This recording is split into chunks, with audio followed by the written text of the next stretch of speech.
बचाओ बेटी पढ़ाओ जैसे नारे देने की नौबत इस सोसाइटी में क्यों आई है?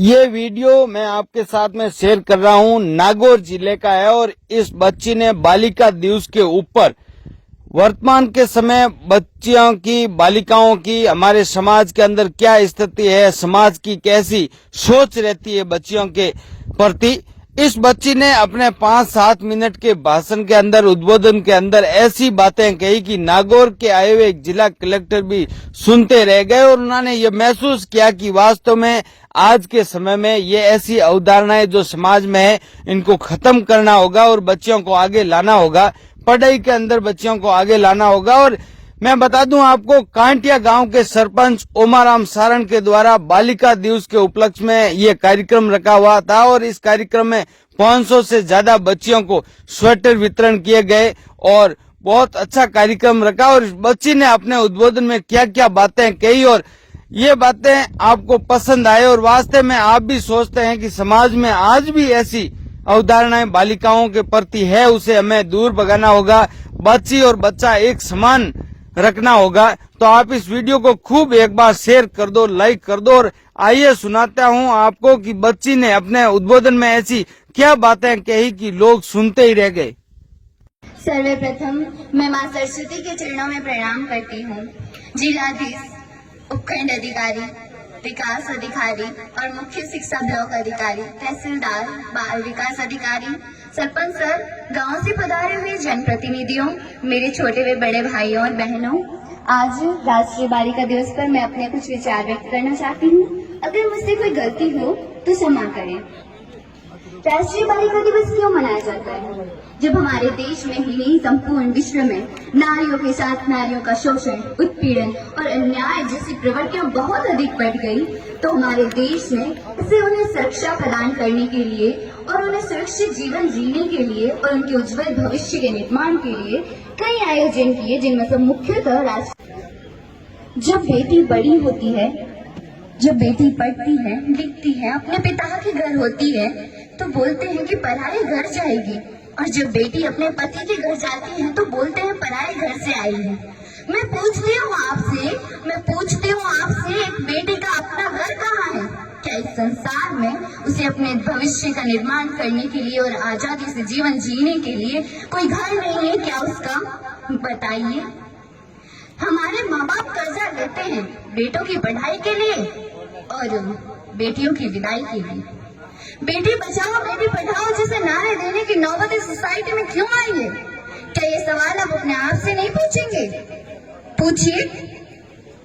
जब हम कहते हैं बेटा बेटी एक है, बेटा बेटी एक है, क्या ये सवाल आप अपनी अंतरात्मा से पूछिए। जवाब तुरंत आ जाएगा, साहब नहीं। क्यों? एक बेटी को एक बेटे से हमेशा कम क्यों समझा जाता है? जब बेटी पलती है, बढ़ती है, तो पिता की संपत्ति पर बेटे का अधिकार, घर में बेटे का अधिकार, उच्च शिक्षा मिले तो बेटे को, और जब बड़े बड़े जो भी देना हो सब बेटे को मिलता है। एक बेटी को क्यों नहीं मिलता? एक बेटी को क्यों नहीं मिलता है? लोग कहते हैं बेटी बोझ है, कभी पिता के लिए, कभी भाई के लिए, कभी पति के लिए, तो कभी बेटे के लिए। हमेशा एक बेटी को बोझ माना जाता है। उसे कभी माँ बनना, कभी बेटी बनना, तो कभी पत्नी बनना, ऐसे बंधनों में कैद कर दिया जाता है। उसे अपने उज्जवल भविष्य के निर्माण के लिए और अपने जीवन के जीने के लिए एक मौका तक नहीं दिया जाता। अगर वो करे तो दूसरों के लिए, खुद के लिए आवाज उठाए तो बोलते हैं नक्सड़ी है, बेकार है, बेशर्म है। जब बेटी अपनी आवाज उठाए तो उसे गालियां देते हैं, और जब बेटी खामोश रहे, चुप रहे, तो कहते हैं हाँ समझदार है। क्यों?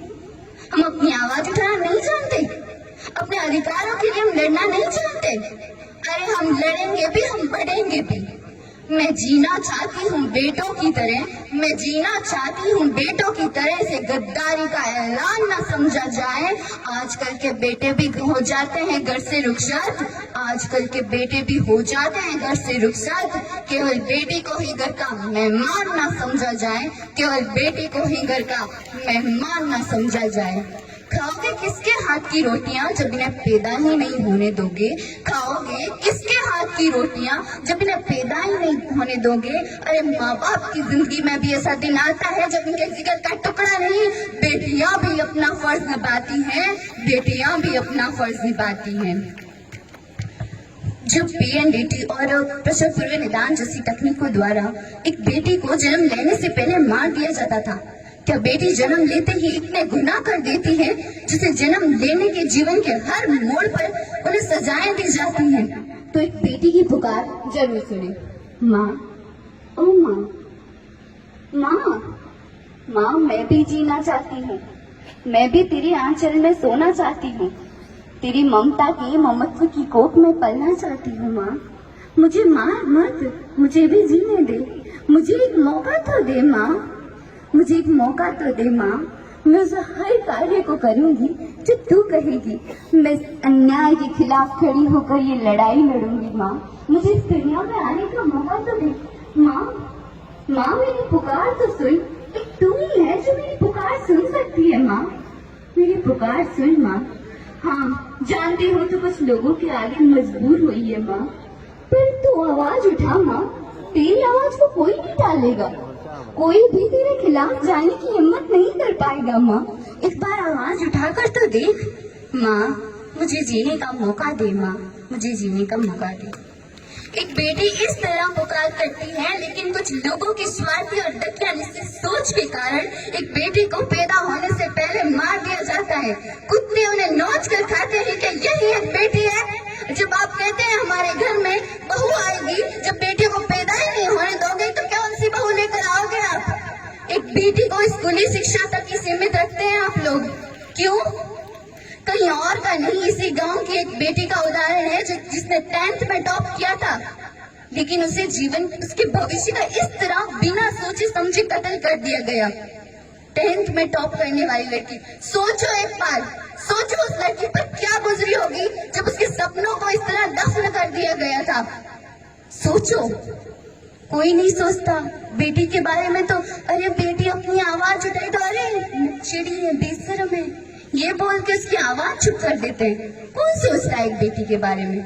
और बेटा, बेटा शिक्षा प्राप्त करे तो सिर्फ एक परिवार का सदस्य शिक्षित होता है जनाब, लेकिन अगर बेटी शिक्षा प्राप्त करे ना तो संपूर्ण परिवार शिक्षित कर देती है, संपूर्ण परिवार। आपका बेटा शिक्षा, जब एक बेटी शिक्षित हो ना तो अपनी संतान को निडर, अनुशासित और बलवान बना सकती है। इन सारे कार्यों में एक गुरु, एक आदर्श गृहिणी, एक प्रशासन सेविका, एक बेटी डॉक्टर, इंजीनियर, सब कुछ बन सकती है। आप लोग बेटी को सिर्फ बेटी मत समझिए।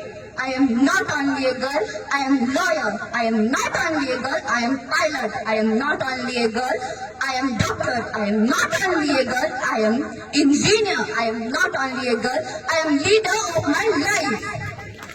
आप अपनी बेटी को दहेज में उपहार देना चाहते हैं, उपहार देते हैं तो शिक्षा का दीजिए, उपहार देना है तो शिक्षा का दीजिए। अपनी बेटी को इतना आत्मनिर्भर बनाए कि कोई भी शख्स उसकी ओर आंख उठाकर ना देख सके, अपनी बुरी नजरों से ना देख सके, कोई भी शख्स अपनी बेटी को बुरी नजरों से ना देख सके। उसे इतना बलवान, शिक्षित और आत्मनिर्भर बनाओ, न कि दहेज।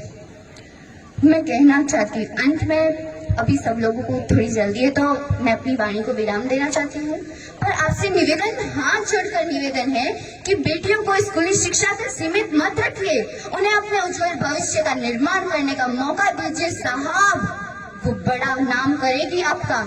और बेटियों, कुछ ऐसा करो अपनी जिंदगी में, कुछ ऐसा करो अपनी जिंदगी में कि माँ बाप गर्व से कहे, मुझे अपनी बेटी पर आज गर्व महसूस होता है, मुझे अपनी बेटी पर आज गर्व महसूस होता है। जय हिंद, जय भारत।